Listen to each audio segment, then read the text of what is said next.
Vince McMahon की retirement के साथ दोस्तों पूरी रेसलिंग जगत में तूफान आ चुका है। जहां दोस्तों बात करूं डीन एम्ब्रोस, क्रिस जेरिको और अन्य डब्ल्यूडब्ल्यूई से गए हुए उन सुपरस्टार्स की जिन्होंने एईडब्ल्यू में शरण ली थी, वो लौट सकते हैं। आज की इस वीडियो के अंदर दोस्तों हम विंस मैकमैन के जाने एंड डब्ल्यूडब्ल्यूई के लैंडस्केप चेंज होने की बात करने वाले हैं। तो होप करूंगा वीडियो को शुरू में लाइक कर दीजिएगा।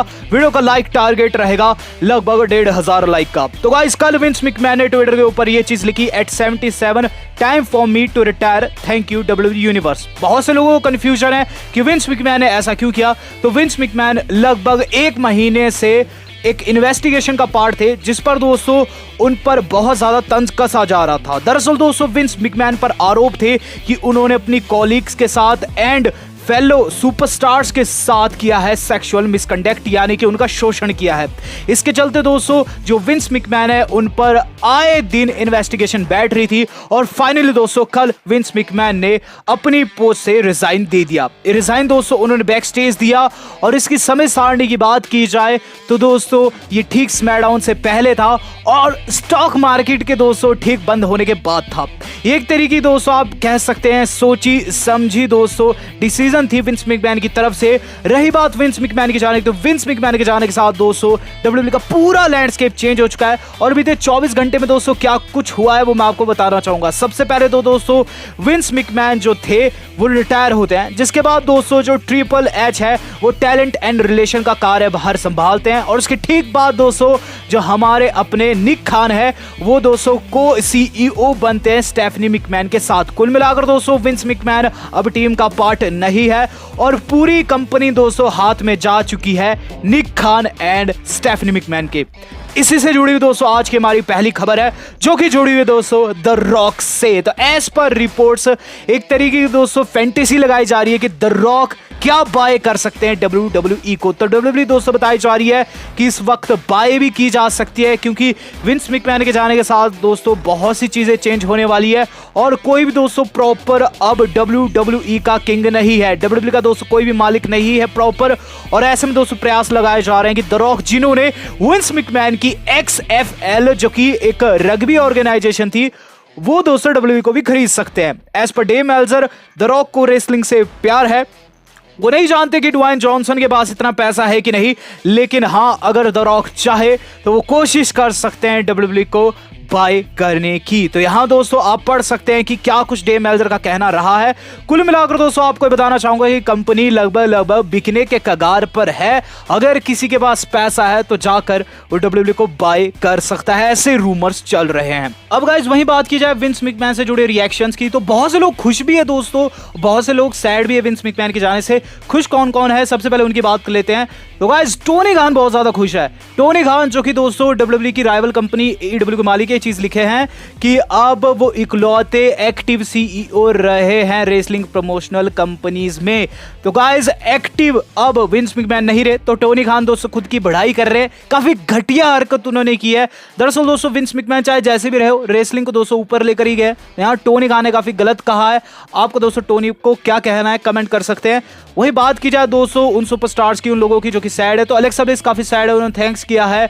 विंस मैकमैन का जैक राइडर काफी ज्यादा सैड है और गाइस उन्होंने तस्वीर डाली है जिसके अंदर वो विंस मैकमैन जैसे तैयार होकर किसी इंडी रेसलिंग में दोस्तों फाइट दे रहे हैं। साथ साथ दोस्तों और भी बहुत से सुपरस्टार्स है जो कि सैड है विंस मैकमैन के जाने को लेकर, लेकिन टोनी खान दोस्तों काफी ज्यादा खुश है। बैक स्टेज दोस्तों क्रिएटिव टीम खुश है डब्ल्यूडब्ल्यूई की क्योंकि दोस्तों विंस मैकमैन काफी आड़ा करते थे, काफी दोस्तों ऐसा करते थे कि एंड टाइम पर दोस्तों थिंग्स में चेंज डाल दिया करते थे। तो क्रिएटिव टीम तो खुश है। और गाइज वहीं बात की जाए बाकी के लोगों की, तो बाकी के लोग जो कि विंस मैकमैन के काफी ज्यादा करीबी थे वो काफी ज्यादा सैड है, जैसे कि हमारे ब्रॉक लेसनर दोस्तों कल सब जानते हैं स्मैकडाउन को शुरू में छोड़कर चल गए थे, एंड में दोस्तों वो लौट आए। दरअसल दोस्तों उनके जाने का यही रीजन था कि वो विंस मैकमैन की ही सुन सकते हैं और बाकी दोस्तों वो किसी की नहीं सुनते। विंस मैकमैन ने उन्हें दोस्तों डब्ल्यूडब्ल्यूई में लाया था और जब उन्हें पता चला तो दोस्तों उन्होंने लॉयल्टी दिखाते हुए डब्ल्यूडब्ल्यूई को छोड़ना सही समझा। वो तो भला हुआ दोस्तों किसी ने कॉल वॉल लगाई, ब्रॉक लेसनर लौटे और गाइस एंड मूवमेंट पर दोस्तों आकर उन्होंने ऑस्टिन थ्योरी को फोड़ा है। ऐसे में दोस्तों हो सकता है कि आगे जाकर दोस्तों ब्रॉक लेसनर फिर से वॉकआउट करे। होप करते हैं ऐसा कुछ ना हो और लेसनर दोस्तों आगे जाकर चैंपियन बने, क्योंकि दोस्तों डच मेंटल का मानना यह है कि रोमन रेंस अब बोर कर रहे हैं। तो डच मेंटल जो कि काफी बड़े एक्सपर्ट है, उनके अनुसार दोस्तों डब्ल्यूडब्ल्यूई में रोमन रेंस अनडिस्प्यूटेड चैंपियन तो है, लेकिन वो एक बोरिंग चैंपियन है और उनके फटीक के चलते, उनके दोस्तों स्केड्यूल के चलते जो बैक स्टेज है वो भी रोस्टर काफी ज्यादा सैड है। काफी ज्यादा दोस्तों ऐसा माहौल सा बना हुआ है कि ये बंदा जाता क्यों नहीं, ये चैंपियन क्यों है।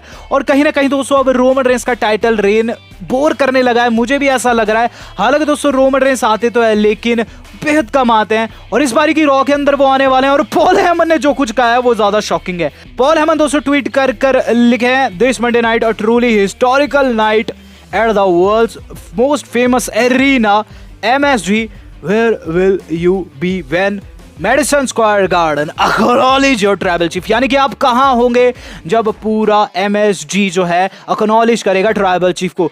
तो सच कहूं तो दोस्तों जैसा डब्ल्यूडब्ल्यूई बुक करी इस राइवलरी को कि जो रोमन है वो रॉ में आते हैं तो ब्रॉक स्मैकडाउन में आते हैं, जब स्मैकडाउन में रोमन आते हैं तो दोस्तों जो लेसनर है रॉ में जाते हैं। मुझे बिल्कुल भी पसंद नहीं आ रहा, आपको कैसा लग रहा है बताएगा जरूर।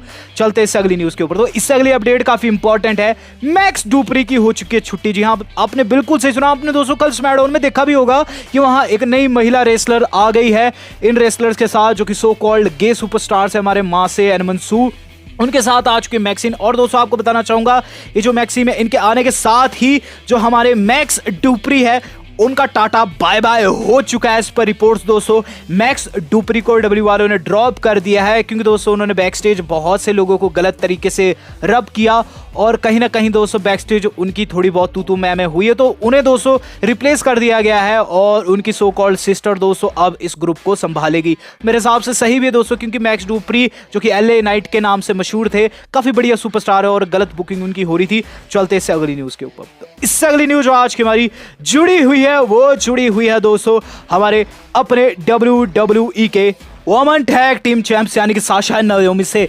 तो वुमेन टैग टीम चैंपियनशिप्स भी है, आप भी सोचते होंगे, क्योंकि दोस्तों साशा नायोमी को विंस मैकमैन ने अभी से कुछ समय पहले बाहर कर दिया था। एक तरीके की सजा थी, सजा इस बात को लेकर कि उन्होंने बागीपना दिखाया था, रॉ के एक एपिसोड में फाइट देने से वो मना कर दी थी। लेकिन दोस्तों अब अपडेट यह है कि विंस मैकमैन के जाने के साथ ही साशा नायोमी भी लौटेगी, एंड इसका रीजन ये है कि स्टेफनी मैकमैन कार्यभार संभाल रही है डब्ल्यूडब्ल्यूई का। और स्टेफनी मैकमैन दोस्तों हमेशा से प्रयासरत रही है कि महिलाओं के डिवीजन जो है उसे ऊपर ले जा सके, और साशा नायोमी की बड़ी भागीदारी रही उस चीज में। तो गाइज साशा नायोमी लौटने वाली, और इस वक्त दोस्तों मेरे हिसाब से वो विश्व में सबसे खुश इंसानों में से एक है विंस मैकमैन के जाने को लेकर। चलते हैं दोस्तों आज के अपनी सही लास्ट न्यूज के ऊपर। तो सही लास्ट न्यूज जो आज की हमारी जुड़ी हुई है वो जुड़ी हुई है एज के रिटर्न से। तो गाइस एज का रिटर्न बताया जा रहा है कि परसों मंडे नाइट रॉ में होने वाला है, लेकिन आपको बताना चाहूंगा एज अकेले नहीं आने वाले हैं। एज पर PW इनसाइडर वहां बेथ फिनिक्स जो कि उनकी पत्नी उनके साथ लौट सकती है। सब लोग जानते हैं कि गाइस बेथ फिनिक्स हमेशा से एज के साथ रही है, और एज जब फेस सुपरस्टार के तौर पर लौटने जा रहे हैं तो बताया जा रहा है कि बेथ फिनिक्स भी वहां मंडे नाइट रॉ में उनके साथ लौटेगी। इस पर कोई भी अपडेट नहीं है कि समर स्लैम में वो दोनों साथ में होंगे या फिर नहीं, लेकिन हाँ समर स्लैम का पार्ट होना हो रॉ के अंदर बेथ फिनिक्स को एक्सपेक्ट किया जा रहा है। बात कर लेते हैं आज की अपनी मेन खबर की। तो गाइस मेन खबर जो आज की हमारी जुड़ी हुई है वो जुड़ी हुई दोस्तों लुनाटिक फ्रिंज जॉन मॉक्सली के रिटर्न से। तो लगभग 1-2 महीने से मैं लगातार बोल रहा था डीन एम्ब्रोज लौट सकते हैं, डीन एम्ब्रोज के लौटने की खबरें जब जब आएगी मैं आपको बताऊंगा, और आज दोस्तों ऐसी खबर निकलकर सामने आई है। गाइस दिल गदगद हो चुका है, डीन एम्ब्रोज के रिटर्न के चांसेस काफी ज्यादा हाई हो चुका है। इतना ही नहीं क्रिस जेरिको भी लौट सकते हैं एंड ब्रायन डेनियलसन भी। तो क्या है अपडेट?